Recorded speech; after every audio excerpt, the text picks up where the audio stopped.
for Titles, Switzerland. Ang ganda!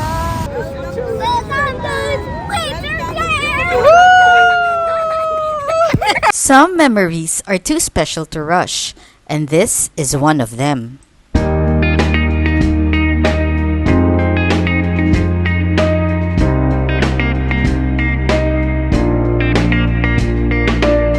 Matagal ko nang gustong i-document at i-edit itong Europe trip namin noong 2023 at ngayon ko lang ito nagawa. Nagpapasalamat ako at nabigyan ko na din ng oras upang gawin ito.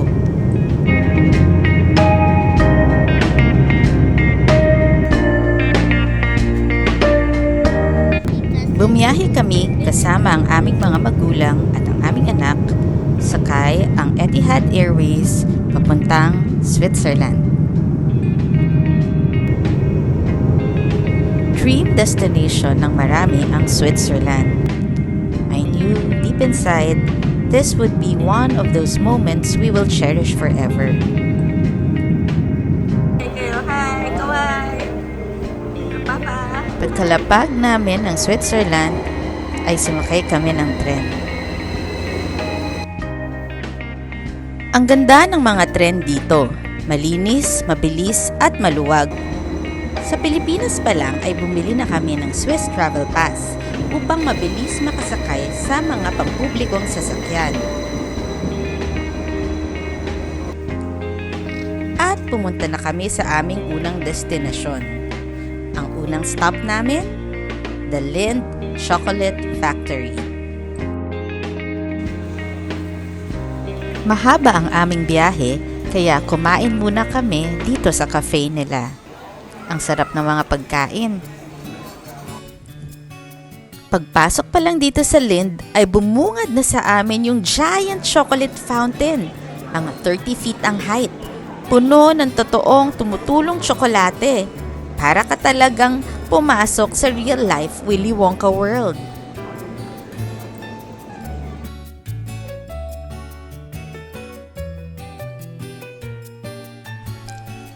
Ang Lindt Chocolate Factory ay isa sa mga sikat na destinasyon dito sa Switzerland.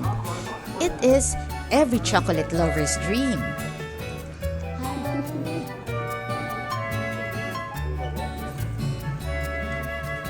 Dito mo makikita kung paano ginagawa ang sikat na Swiss chocolates, from the cocoa bean all the way to the finished bar. Merong mga interactive exhibits, pwede manood ng chocolatiers at work, and of course, tikim-tikim ng unlimited Lindt chocolate sa tasting area. Halika!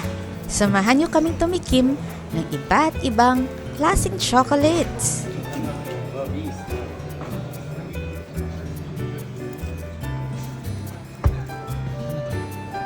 And then you pull it like this.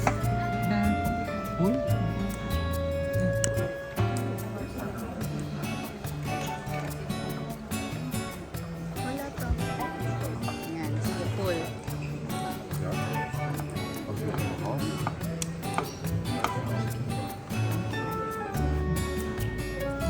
And then taste it.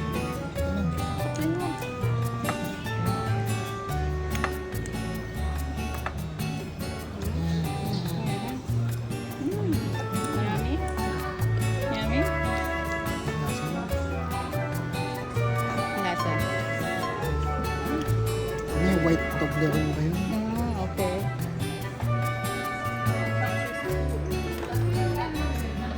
Taste it.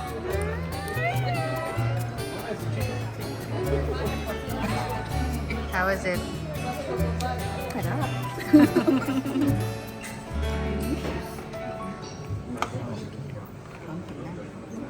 Ano pang masasabi niyo sa lasa? Tamis. Tamis. Sarap. Kuha chocolate. This one. That tastes like white Toblerone.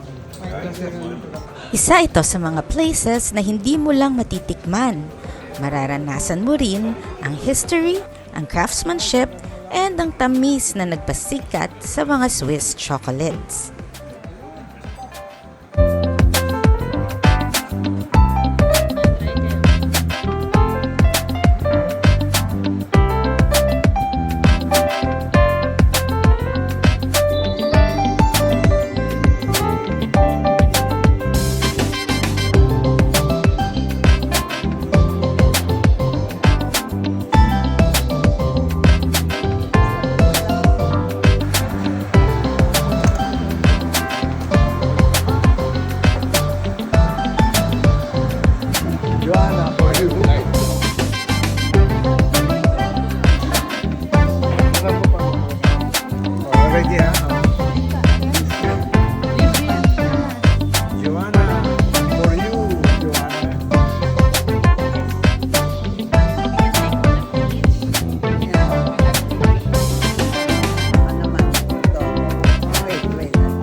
realized travel becomes extra special when shared with loved ones.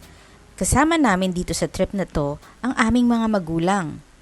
Bawat tikim ng chocolates, every photo, every wow moment means more when shared with the people you love. This experience is indeed a blessing. Sumakay ulit kami ng tren. Hulaan niyo kung saan kami pupunta next.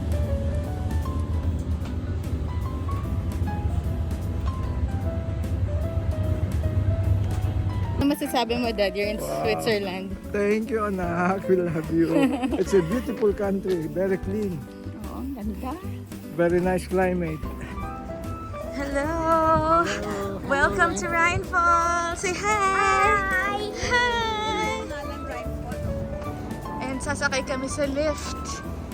Dito ko lang nakita sa Switzerland na may elevator papunta sa waterfalls.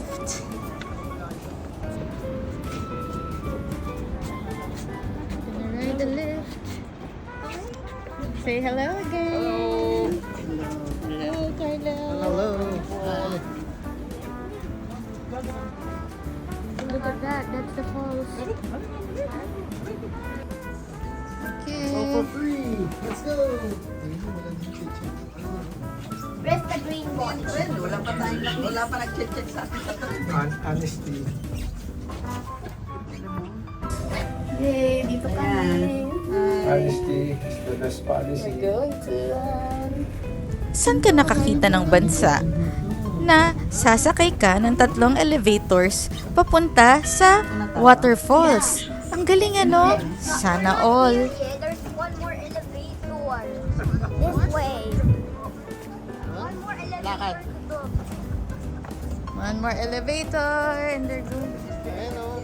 Lalakad sila. Ang galing naman dito. Pati falls naka-elevator. Simbahan. At alam niyo yung path papunta dun sa Rhine Falls? Napaka-smooth. Sementado ang lugar. Ay nako, napakaganda talaga. Siguro baka meron din raincoat na ano.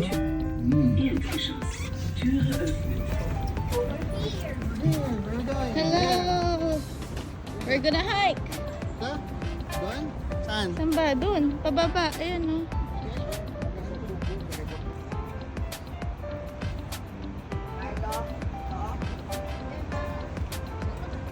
Pel!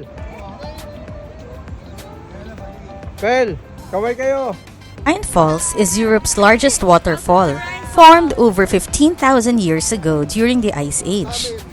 At alam niyo ba, ang tap water dito sa Switzerland ay naiinom. Nung una, medyo nagdududa pa kami. Pero legit, napaka-refreshing ng tubig dito.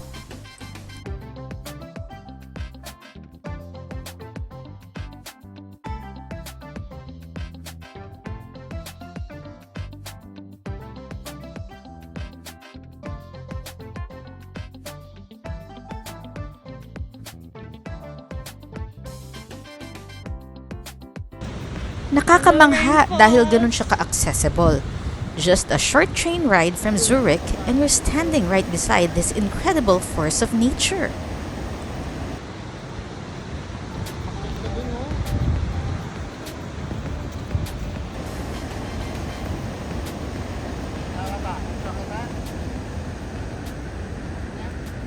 Kung napapansin ninyo, may mga nagbo-boat ride palapit ng Rhine Falls. Mamaya, ito-try din natin yan.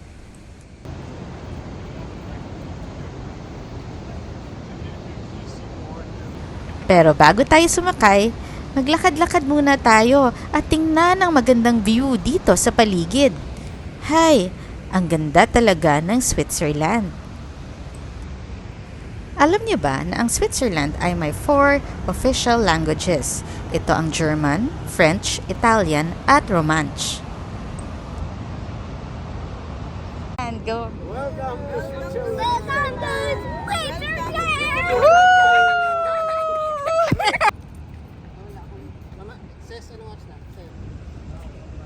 Okay, sasakay kami ng boat na yan. Tapos lalapit kami sa falls. Yes! Magkano bayad? 11. 11 Swiss francs per person.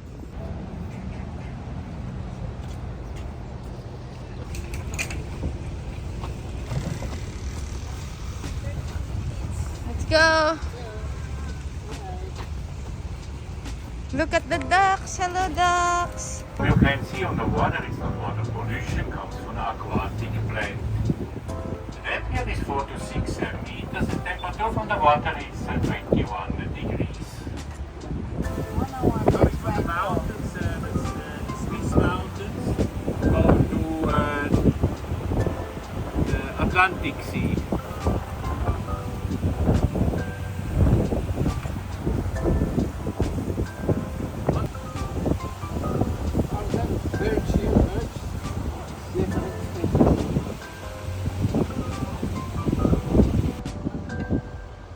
From here, the next 27 kilometers, Germany on the right side, Switzerland left, and the border is on the middle of the Rhine. Oh, so that's Germany already. Yeah, welcome in Germany. Hello, Germany! Ay, bakit dito ganun? March time. Oo nga. Bakit nga ba? Sabi ng tour guide namin na to our right, yan ang bansang Germany. And to our left, ang bansang Switzerland. Ang galing ano, abot tanaw na namin ng Germany. At the moment, we have an outflow of 400,000 liters of water in the second. At ito na nga ang exciting part. Lalapit kami, papunta dun sa waterfall. Halika, samahan niyo kami.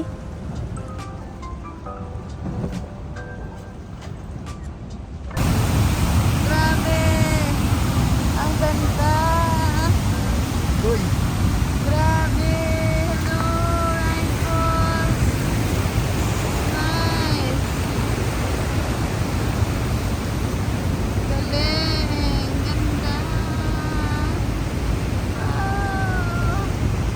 Awesome! Grabe! What an experience!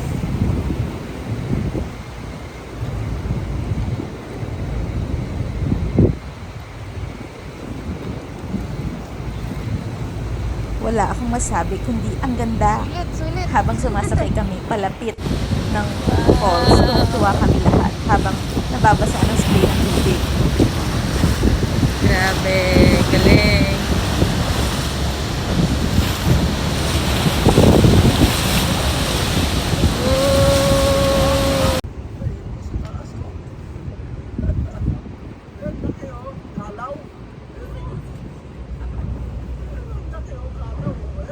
Balik na naman tayo sa rifles. Hello! Ano masasabi niya sa experience? Hi! Is it fun? Very yes. Very wet experience. unforgettable experience. You know, let's.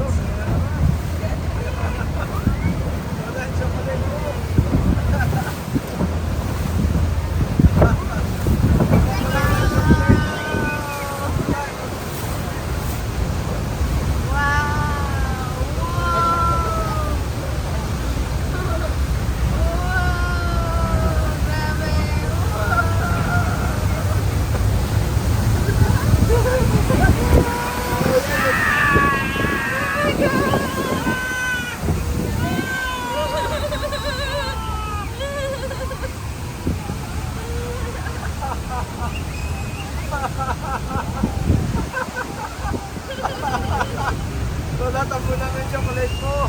Basa na. Alam mo ang na-realize ko? Travel is learning in its truest form. Yung anak namin, he wasn't just seeing a waterfall. He was experiencing science, geography, and joy all at once.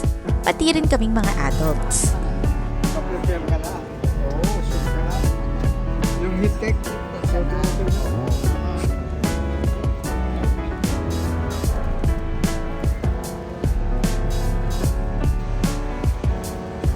Travel teaches in ways no classroom ever could.